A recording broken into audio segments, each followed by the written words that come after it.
Hello, everyone. Welcome back to the channel. This is the Akinyolu Show. I hope you are all doing well.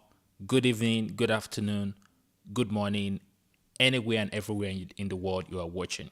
Well, I hope you are all doing well. This is the last in a series of videos where we've been talking about how to achieve our goals for the new year, how to power or supercharge our goals for the new year. In the first video, we talked about the 4 key areas where we should be setting goals for the new year. We talked about the need to set goals, looking at the life of Jesus, the need to set goals in our social life, the need to set goals in our physical life, the need to set goals in our mental life. That is, how are you going to challenge yourself mentally this year? How many books are you going to read, for example? And also the need to set goals in our spiritual life, in your walk with God this year. So those were the 4 key areas we explored in the first video. And then we moved on to discussing specific habits that can help us power our goals to achievement. So we talked about the importance of retreating, for example, that we need to take time out to be by yourself. I said that anything that is preventing you from retreating in your life is potentially limiting your greatness.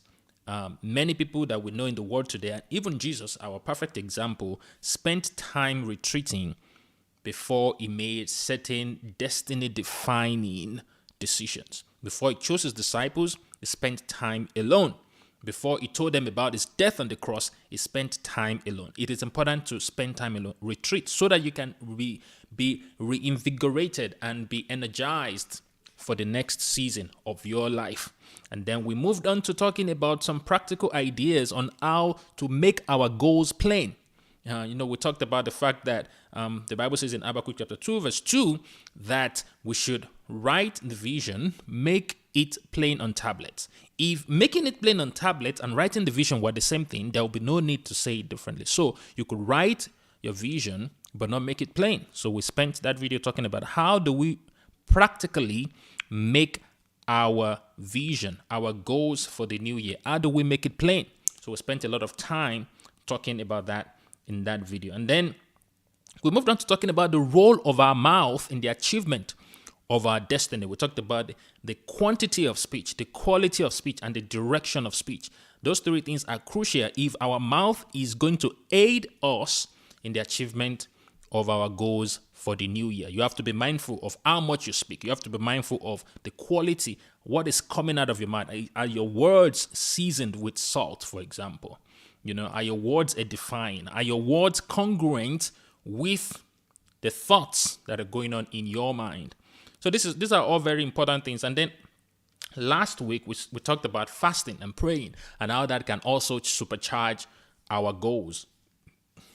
Because When we fast, we quieten the flesh and we give dominion to the spirit. And it is in our spirit that we can commune with God's spirit and then tap into what he has in mind for us. And then when our spirit is one with God's spirit, then our body has no choice. Our reality, our experience has no choice but to respond and cooperate with us. So fasting helps us quieten our spirit. And it's in prayer that we search the mind of God. It's in prayer that you search the mind of God about matters. It's in prayer that you get direction and wisdom about the next steps to take in the achievement of your plans for the new year. So those are some things we've covered in this series. And today, we are talking about priorities, prioritizing for change. How do you prioritize for change? Why is it important to prioritize? Yes, you have all these things you want to do, but there is a need to prioritize. So that's what we're talking about in today's video. All right, let's get right into it. Why do we need to prioritize? Why do we need to prioritize? The first key that I think is crucial when it comes to priority is that prioritizing or order is key to increase. Order is key to increase. Order is key to increase. That is, you have to have an order of priorities. There has to be some hierarchy in the things you are trying to do. Some things have to be more important than others. You have to put things on a scale of preference and then attack them as such. So order, because order is key is key to increase. If you want the God kind of increase, you have to set some order in the things you are trying to do. And we see this in Luke chapter 9, verse 14 to 16. This is the story of Jesus feeding the 5,000. Luke chapter 9, verse 14, from verse 14. It says, "For there were about 5,000 men. Then he said to his disciples, 'Make them sit down in groups of 50. Make them sit down in groups of 50. So the 5,000 men gathered, and Jesus is here. He knows he's about to perform a miracle. He's about to turn the 5 loaves of bread and 2 fish into something miraculous that will feed 5,000 men, not including women and children. But first, he thought it was important to ask his disciples to make the people sit down in groups of 50. Why? Because if he just performed the miracle, a stampede could have happened. And what was meant to be God glorifying could have turned into something that was terrible. Could have turned into a scandal. So Jesus said, let us create some order in what is about to happen. If you want the God kind of increase, I'm about to increase these loaves of bread. I'm about to turn this fish and these loaves of bread into something that will feed 5,000 people. If you want God to multiply what is in your hands, you have to have a form of order in the things you are trying to do. So verse 16 says, "Then he took the 5 loaves and 2 fish, and looking up to heaven, he blessed and broke them and gave them to the disciples to set before the multitude, after they had sat in groups of 50. So priority, order is key to increase. So we must have priorities in our life. There must be a top 3 things you are trying to achieve. There must be a top 5, for example, of the things you're trying to achieve. Another reason to prioritize is because you cannot do everything. We cannot do everything. This is something I'm learning. You cannot do everything. We have to know that we cannot do everything. And when we set, so we have to say that, okay, given my resources, nobody has unlimited resources, given my resources of time, energy, talent, money, these are the things that are crucial that I achieve. These are the things that are important for me to achieve this year or this season or in the next couple of years. That is important. Prioritizing allows us to make the most use of the resources that we have so that it can move us to the next phase or into the next season of our lives. The third reason why I think it's important for you to prioritize, third reason why it's important for us to prioritize is that prioritizing makes decision making easier. prioritizing makes decision making easier because you have said that, okay, for me, my faith comes first, then my family, then my career, or something like that. So when things happen and then you have to make decisions, for example, that are in conflict with that priority, you've already set that priority. So it makes the decision to say no or say yes easy. So you don't have to expend mental energy. You don't have to expend calories thinking about decision making in the moment. Usually in the moment when you're probably under pressure to respond to somebody, to respond to an email, to respond to a request. Because you have set those priorities in advance before this pressure moment, it is easier for you to say no. It is easier for you to say yes. It's easier for you to move on without feeling any guilt or without feeling like you having any remorse about your answer or your response to a particular request. So prioritizing makes decision making much easier because you have kind of front-loaded your decision making, so that when it comes to a time when there's potential conflict with your set of priorities, then you know what to say, you know what to do. All right. So let's dig in a little deeper now. So I think it's important that we clarify 3 important priorities for the year. This just is a rough suggestion. Your priorities, for example, could fall under the following buckets. You could say faith, family, and future. It's just for easy, memorization or easy remembering. That okay, my priorities is along this order. Faith comes first, then my family, then my future. And a lot of things can go into that, right? Faith, your relationship with God, time spent praying, time spent studying the word, time spent with your community of faith, then your family, your wife, your spouse, your children, your extended family as appropriate, and then your future, your career, your investments, such and such. So just for easy memorization, your faith, your family, and your future. That can be that's a suggested hierarchy, if you like, of priorities.